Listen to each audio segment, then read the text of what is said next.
കൊച്ചമ്മേ, കൊച്ചമ്മേ. എന്താ സുഗുണ?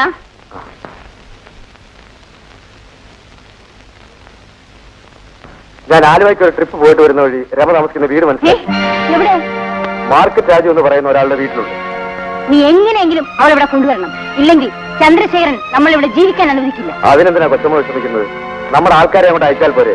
ആ നിമിഷം അവളെ ഇവിടെ പൊക്കിക്കൊണ്ട് വരില്ലേ?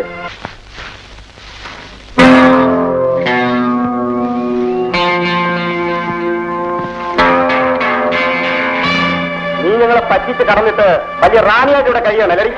പിടിക്കണ അവളെ.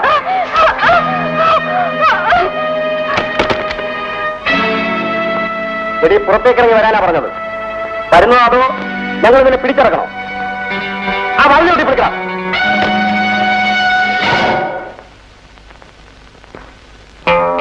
ആർക്കാടാ വാതിലെ ഒട്ടി പൊളിക്കേണ്ടത്? നീയൊക്കെ ഏതാടാ? അവളോട് തന്നെ ചോദിക്ക്. അവളെ കൊണ്ടുപോകാനാ ഞങ്ങൾ വന്നത്. രമേ, ഇങ്ങോട്ട് ഇറങ്ങി വാ.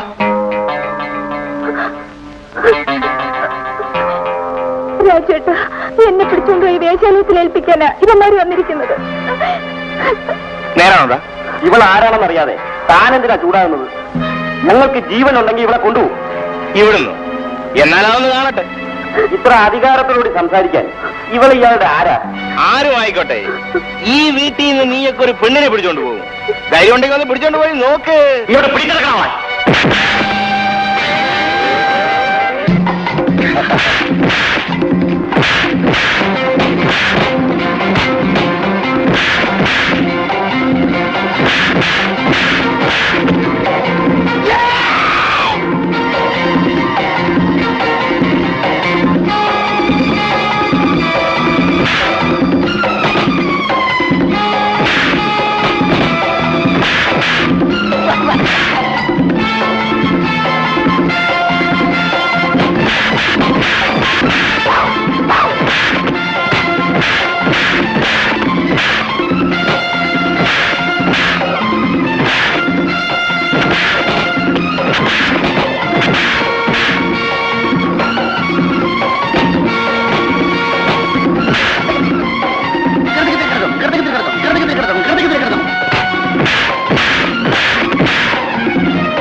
പുനലൂരെ പാട്ടയാണ് ഞാൻ കുടിച്ചിരിക്കുന്നത്.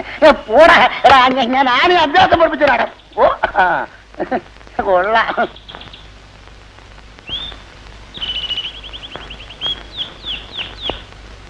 എവിടുന്നോ വന്ന ഈ ഒരു പെങ്കൊച്ചിന്റെ പേരില് എന്തെല്ലാം പ്രശ്നങ്ങളാ ഉണ്ടായിരിക്കുന്നത്. പാവം, അവളെന്ത് പഴച്ചടാ?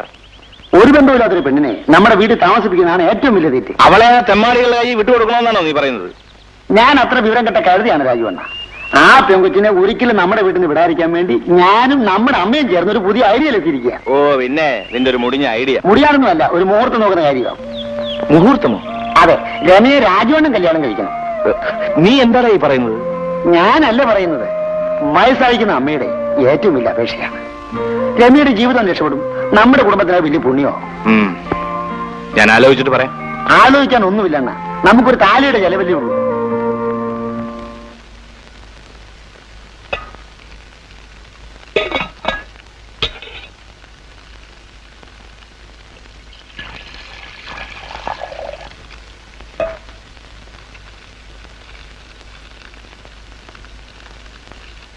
രമേ, എന്തോ? എനിക്ക് നിന്നോട് ചില കാര്യങ്ങൾ സംസാരിക്കണം. എന്ത് കാര്യം? നിന്റെ സമ്മതം അറിഞ്ഞിട്ട് വേണം എനിക്ക് ചില തീരുമാനങ്ങൾ എടുക്കാൻ. എന്താ ഏട്ടാ? ഞാൻ നിന്നെ വിവാഹം കഴിക്കണമെന്നാണ് അമ്മയുടെ നിർബന്ധം. അയ്യോ വേണ്ട. എന്താ, ഞാനൊരു മൃഗമാണെന്നാണോ നീ വിചാരിക്കുന്നത്? ഒരിക്കലുമല്ല. പിന്നെന്തിനാ നീ ഇത്രയ്ക്ക് ഭയപ്പെടുന്നത്? ഞാൻ മറ്റൊരാളുടെ ഭാര്യയാണ്. എന്ത്? രാജേട്ടനെ എന്റെ കൂടെ പിറന്ന ആങ്ങളായിട്ടാണ് ഞാൻ കാണുന്നത്. ചേട്ടൻ എനിക്ക് മാപ്പ് തരണം. ഞാൻ പറഞ്ഞു നീ മറന്നിക്കൂ. ആരോരുമില്ലാത്ത ഞാൻ ഇന്ന് ജീവിച്ചിരിക്കുന്നത് ചേട്ടന്റെ സ്നേഹവും കാരുണ്യവും കൊണ്ട് മാത്രമാണ്. ചേട്ടൻ എന്നെ രമയെന്നല്ല, അമ്മണിന്ന് വിളിക്കണം. ഇന്നു മുതൽ നിന്നെ ഞാൻ അമ്മണിയായിട്ടേ കണക്കാക്കൂ.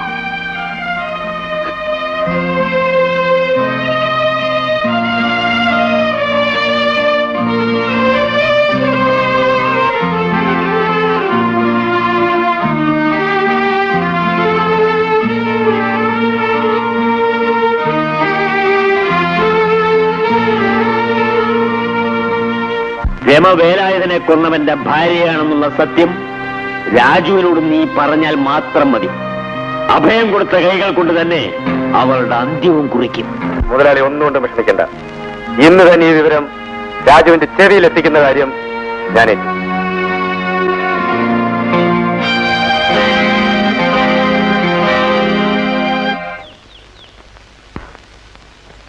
ഇവിടെ ആരുമില്ലേ? ആരാ?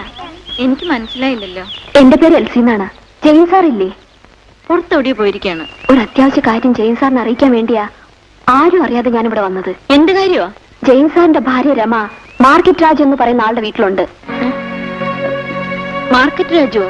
അതെ, അറിയോ? ഇല്ല, പറഞ്ഞു കേട്ടിട്ടുണ്ട്. രമ്യ എവിടെ ഉണ്ടെന്ന് എങ്ങനെ അറിയാം? ഭാരതമേനോന്റെ വീട്ടിൽ വെച്ച് രമയെ കുറിച്ച് സംസാരിക്കുന്നത് ഞാൻ കേട്ടു.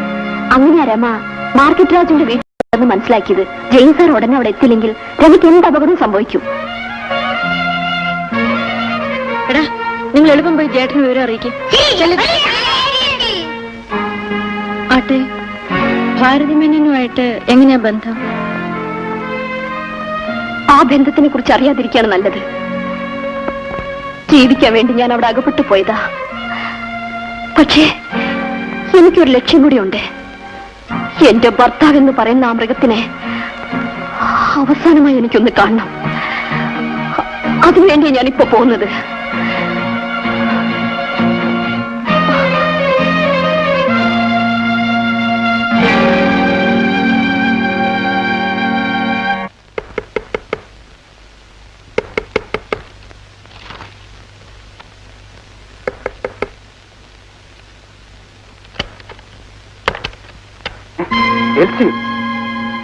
അതെ, ജീവിതത്തിൽ വീണ്ടും നമ്മൾ തമ്മിൽ കണ്ടുമുട്ടെന്ന് വിചാരിച്ചില്ല അല്ലേ?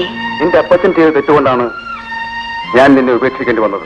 നിങ്ങളെപ്പോലുള്ളവർ ആവശ്യപ്പെടുന്ന സ്ത്രീധന പണം തരാൻ നിവൃത്തിയില്ലാത്ത ഒരുപാട് അപ്പനമ്മമാർ ഈ ലോകത്തുണ്ട്. ജയിലിൽ കിടക്കുന്ന എന്റെ അപ്പച്ചനെയും അക്കൂട്ടത്തിൽ കണക്കാക്കിയാൽ മതി. എനിക്കൊന്നും കേൾക്കണ്ട. നീ ഇപ്പോൾ വന്നത് എന്തിനാണെന്ന് മാത്രം പറഞ്ഞാൽ മതി. നിങ്ങൾ ആവശ്യപ്പെട്ട 16 രൂപയായിട്ടാണ് ഞാൻ വന്നിരിക്കുന്നത്. ഇനിയുള്ള കാലമെങ്കിലും എനിക്കൊരു ഭാര്യയായിട്ട് ജീവിക്കണമെന്നുണ്ട്. ഇത് വാങ്ങിക്കോളൂ.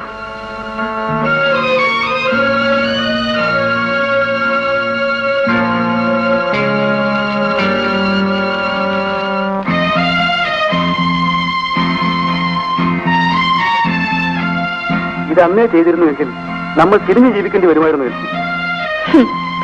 തിരിഞ്ഞു ജീവിച്ചത് കൊണ്ട് മാത്രമാണ് ഈ പണം ഉണ്ടാക്കി നിങ്ങൾക്ക് കൊണ്ടുതരാൻ എനിക്ക് കഴിഞ്ഞത്. ഓഹോ, വീട് എഴുതി വിറ്റിട്ടായിരിക്കും നീ ഈ പണം കൊണ്ടുവന്നിരിക്കുന്നത്? അല്ല, വീടിനേക്കാൾ വിലപ്പെട്ടതെല്ലാം വിറ്റു. ഈ പണത്തിനോടൊപ്പം എനിക്ക് കിട്ടിയ ഒരു സമ്പാദ്യം ഞാൻ കൊണ്ടുവന്നിട്ടുണ്ട്. എന്ത് സമ്പാദ്യം? കാണുന്നു.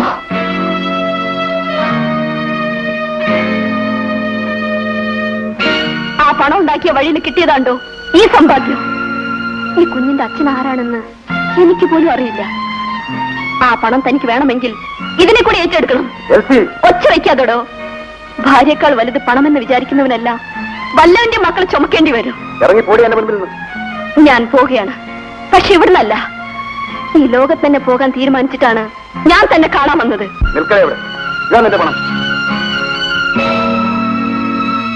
ഈ പണം തന്റെ ശവമടക്കിലിരുന്നോട്ടെ.